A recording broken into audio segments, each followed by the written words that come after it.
So, I realized I had to play catch up because I've been gone for the last couple weeks. So, without further ado, here we go. The Meg. Jason Statham did okay. The dog had a great moment in the movie, and he's pretty much the hero of the entire story. 2 out of 5 stars. Spike Lee's enjoyed BlacKkKlansman. I really enjoyed it overall. I really liked the performances from John David Washington, who was Denzel Washington's son, and Adam Driver, along with the rest of the cast. It really gets into the hatred of everything and how it relates and is relevant to modern times. I'm not remembering it as much as I thought I would upon reflection, seeing it a couple weeks ago, but I think it'll be one of the best movies of the year when everything is said and done. And I also watched Forgetting Sarah Marshall again, and you should watch it because the 10th anniversary was this year, and a lot of great comedies came out in the year 2008, and this relates because Crazy Rich Asians is a rom-com, so I'm not just pulling this out of my ass. Watch Forgetting Sarah Marshall if you have not, and if you have, watch it again. Now on to the review. I don't like the psychiatrist. You need to go see one. See a psychiatrist. I'm not going. Hello, ladies and gents. Welcome to the MaffmanJones movie show. I am your host, John MaffmanJones. Today's featured film is Crazy Rich Asians, starring Constance Wu and Henry Golding. Directed by John M. Chu, we are taken into the life of a middle-class New Yorker who's doing fine for herself. She's a professor at a university, a woman named Rachel, and she's dating a really cool dude. Been about a year. But suddenly, this dude wants to take her to Asia to meet his family. And slowly, Rachel starts to find out that Nick's family is crazy. They're also rich. And probably the most obvious part of it all, they're Asian. But also, Nick Young happens to be like royalty. He's like, I guess, the male version of the Kim Kardashian of Asia.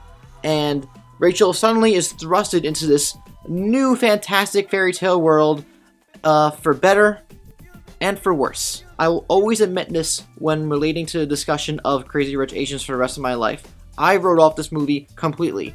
And it seems to happen almost every year. There's one movie that I write off, for whatever reason it may be, and then I end up seeing it, I end up really liking it or loving it. I ended up writing off this movie because the marketing material, thank you Warner Brothers, was abysmal. It just came off disingenuous in my opinion, so I was just like, nah. But then, as fate would have it, the world just kind of went, this movie's great. So then I thought, I guess I'm gonna see this movie now. And then I ended up walking out of the movie thinking, yeah, people are right. This movie is the bee's knees. Might even be top 10 material for some people. Maybe even myself. But am I going to give that away? No. You know what? Maybe on second thought, I'm being a little harsh. I can't. No! At the heart of this film, this is a romantic comedy. It's also a fish out of water story for the main protagonist, Rachel, because she's a middle-class woman living in New York, living an American life. And she goes and basically discovers this new wave of tradition and livelihood. This is a world that she is not accustomed to, and getting acclimated to that situation presents its challenges. And it may seem glamorous at first, but the way this movie navigates and traverses through adversity really took me by surprise. A lot of cliches that you've seen in romantic comedies before are apparent, and they do exist in this film, but they twerk it.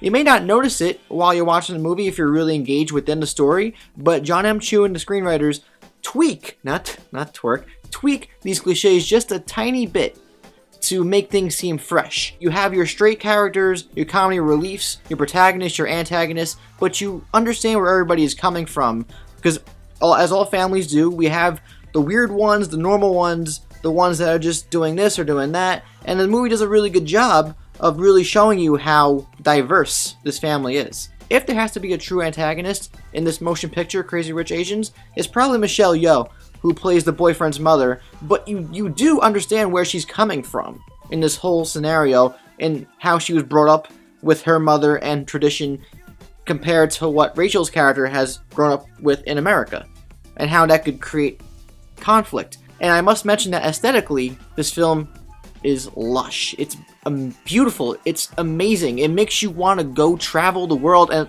well, for this movie especially, travel to Asia and eat all the food that you can't get here over there. John M. Chu really brings you in with the atmosphere and the locations and just making you feel extremely envious that you can do or be a part of the activities that these characters are partaking in. So if Crazy Rich Asians was a track runner and they had all these strides, these elements, the comedy, the drama, the high points, the low points, when it all culminates and gets to the finish line, and one scene in particular towards the end with Michelle Yeoh and Constance Wu, it really, really satisfies because you've had the story built the entire way through, culminating at this moment, and it punches hard. You're taking on this really big roller coaster essentially, but I think what Crazy Rich Asians is striving to do and is aiming to do is to make audiences happy, and I think it really succeeds at that. It's cool that logistically Crazy Rich Asians is culturally significant and is a touchstone for Asian culture, but it's even cooler that the film is actually good. Overall, you got it all. It's a romantic comedy that aims to please, succeeds at that, but gives you rich characters, an incredibly beautiful aesthetic and atmosphere in this Asian culture, and just gives you a good time. Apparently Mamma Mia, here we go again, is like one of the greatest movies you'll see this year for having a good time, but I think, for what I didn't see it, but for my money, I think you'll get that here too. I'm gonna give Crazy Rich Asians a 4 out of 5 stars. It's a darn good movie. Hell yeah. Crazy Rich Asians, one of the best summer movies of 2018. Who would have thunk it? Really? Not me. Also, it appears here that tardiness is helpful, at least for this review, because I could say out loud that Crazy Rich Asians only dropped 5.7% in the box office returns in its second week. That's astronomically crazy. For those who don't follow box office sales for movies, that's nuts. But I really do want to know from all of you, what'd you think of the movie? Have you seen it? If you haven't, I would say go see it, but if you have, let me know in the comments down below what you thought of it.